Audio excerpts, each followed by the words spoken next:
Encore une histoire de l'hôpital spécialisé Svetivid. Aujourd'hui, on va parler du décollement de la rétine. C'est un problème lié au segment postérieur de l'œil, à la rétine et au corps vitré. La chirurgie qui traite le problème de la rétine et du corps vitré, c'est la chirurgie vitréorétinienne. Svetivid a introduit dans cette région la chirurgie moderne du segment postérieur de l'œil il y a plus de 10 ans, en introduisant une approche moins invasive avec la soi-disant 25 et 23 gauge qui est devenue officielle aujourd'hui quand il s'agit de la chirurgie du segment postérieur de l'œil. C'est quoi réellement le décollement de la rétine? Le décollement de la rétine, c'est un état qui exige un traitement momentané. C'est un état d'urgence en ophtalmologie. En fait, il s'agit de la séparation de la rétine de sa base en perdant la fonction visuelle, qui est dramatique justement parce que ça mène à la cécité si on ne réagit pas. Comment ça se passe-t-il? Il existe plusieurs types d'écollement. Le premier type, c'est le décollement régmatogène, qui est généralement causé par une rupture sur la rétine, le plus souvent provoqué par des changements dégénératifs qui peuvent être congénitaux ou acquis pendant la vie.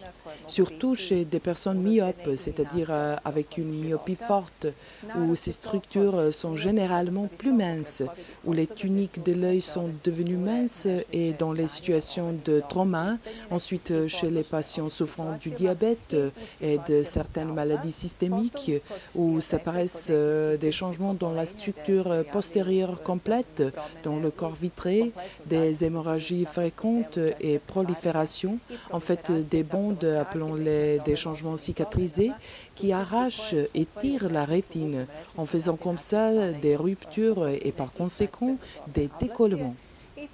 Le troisième groupe, c'est le décollement secondaire, provoqué par des maladies primaires beaucoup plus sérieuses, par exemple des tumeurs ou de certaines maladies systémiques des tuniques, dans le cadre d'une maladie systémique qui peut représenter aussi des métachangements.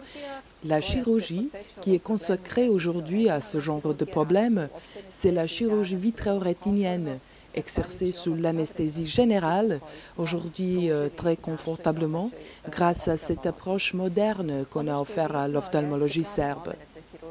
Ce qui est important, c'est le moment convenable pour la chirurgie, c'est-à-dire si le patient se présente à temps, et ça veut dire s'il reconnaît les premiers symptômes qui peuvent paraître assez insignifiants, des phénomènes lumineux d'intensité très variable, les flèches, la sensation d'une lumière à l'intérieur de l'œil et après la vision floue, ça veut dire la sensation d'un rideau qui tombe, comme le décrivent les patients.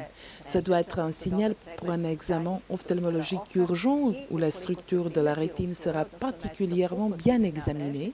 Ça veut dire un examen détaillé des structures postérieures de l'œil.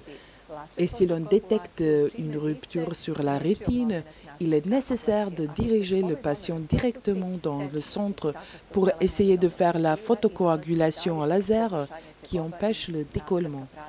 Si ce moment est raté, le liquide du corps vitré peut s'infiltrer et s'accumuler derrière la rétine, ce qui rend la situation encore plus pire et provoque un véritable décollement de la rétine, où la chirurgie est indispensable.